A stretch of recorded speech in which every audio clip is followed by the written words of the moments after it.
Hey everyone, and welcome to This Explainer. Today, we're doing something a little different. We are uncovering these incredible botanical powerhouses that were way more than just dietary trends for our ancestors. We usually think of a superfood as a modern invention, right? Like something packaged in a really sleek, expensive bag at a premium grocery store. But long before we had scientific nutrition and daily vitamin gummies, medieval Europe was cultivating plants that literally served as their medicine, their currency, and their absolute tools for survival. So let's just contrast our modern, kind of casual concept of a superfood with the intense, life-saving reality of medieval plants. Today, we might grab a kale smoothie for a quick health kick on the way to the gym, but in the medieval world, a plant like the towering 6-foot-tall Angelica wasn't just a snack. When the Black Death swept through cities, physicians and common folk alike would actually wear pouches of Angelica root around their necks. They genuinely believed its aromatic oils could purify plague-infected air. It was literally viewed as a botanical shield against darkness. And this brings us right to our core question for today. What if the ultimate superfood is growing wild in your driveway right now? What if the incredible genetic wisdom that once saved entire medieval villages from starvation is currently just hiding in plain sight right outside your door and we just dismiss it as a pesky weed? Okay, here is our roadmap for the explainer today. First, we'll look beyond the modern superfood. Second, we'll open up the medieval medicine cabinet. Third, surviving the hunger gap. Fourth, weeds of wealth and industry. And finally, we'll rediscover your backyard superfoods. Let's dive right into Section 1, the medieval medicine cabinet. Potions, poisons, and paradoxes. So, monastery herbalists actually had a specific nickname for lily of the valley. They called it the ladder to heaven. And honestly, that perfectly captures the terrifying duality of this plant. It is devastatingly beautiful, but also incredibly deadly. In the hands of a skilled apothecary, it could absolutely cure you. But in the hands of the untrained, well, it would send you straight up that ladder to heaven.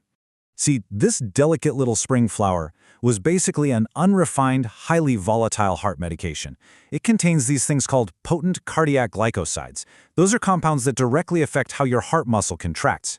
Medieval physicians were unknowingly pioneering cardiology when they prescribed carefully measured doses for dropsy, which is what we call congestive heart failure today.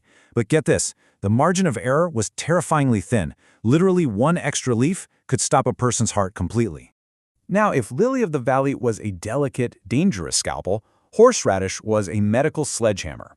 Unlike your delicate everyday herbs, horseradish had to be violently activated to work. If you keep the root intact, it does absolutely nothing. But the second you crush or grate it, you unleash these insanely intense, volatile compounds. Medieval healers would take this burning paste and pack it directly onto a sick person's chest.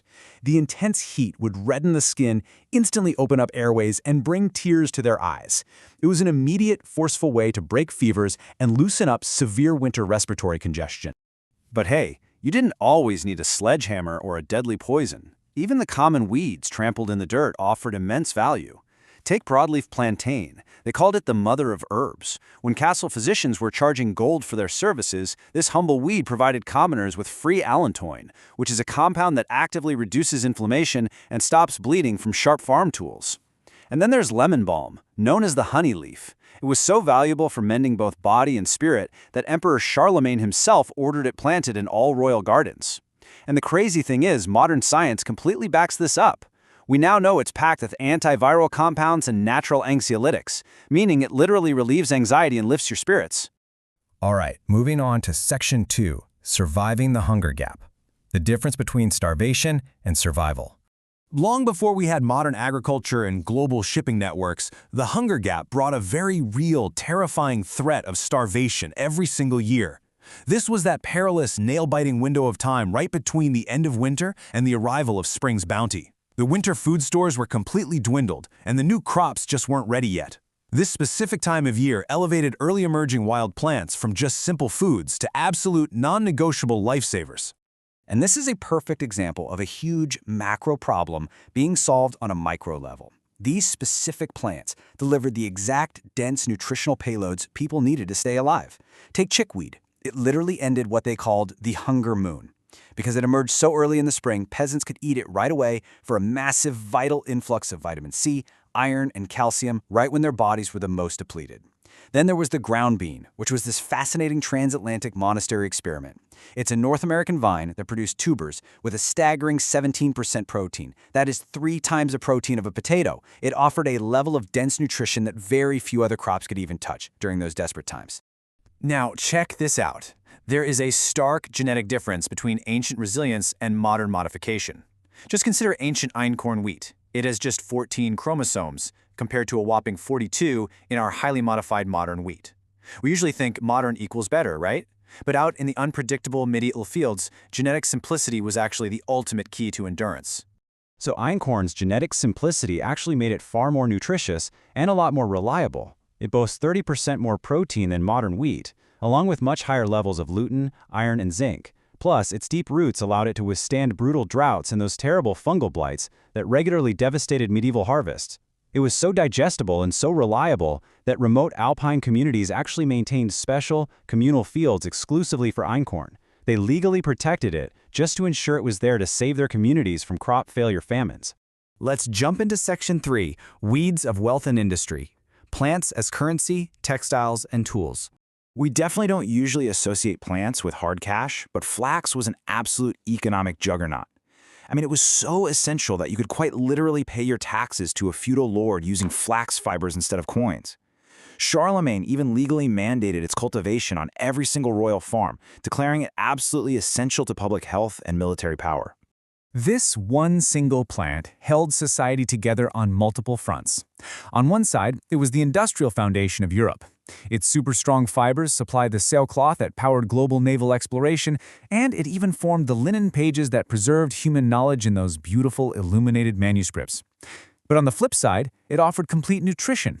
Those tiny golden flax seeds provided unmatched omega-3 fatty acids which supported brain health and drastically reduced inflammation, centuries before the word biochemistry was even invented.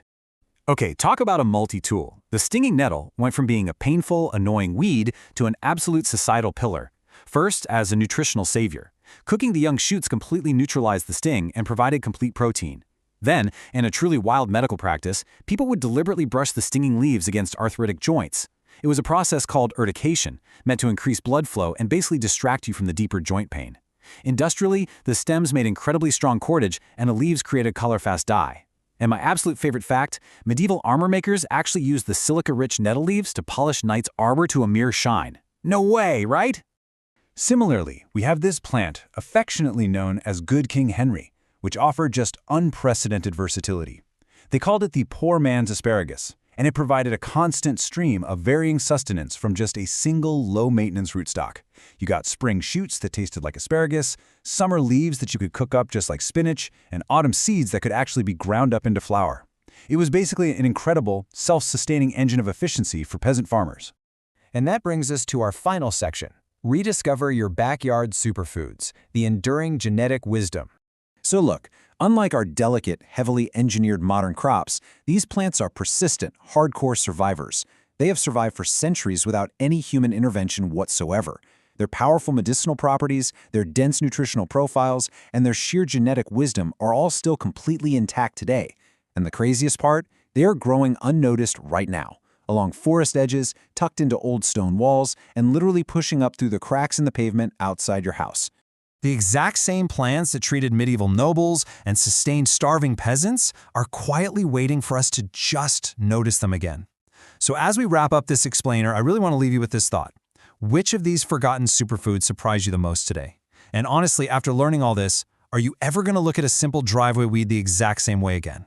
Keep exploring, keep learning, and I will catch you in the next explainer.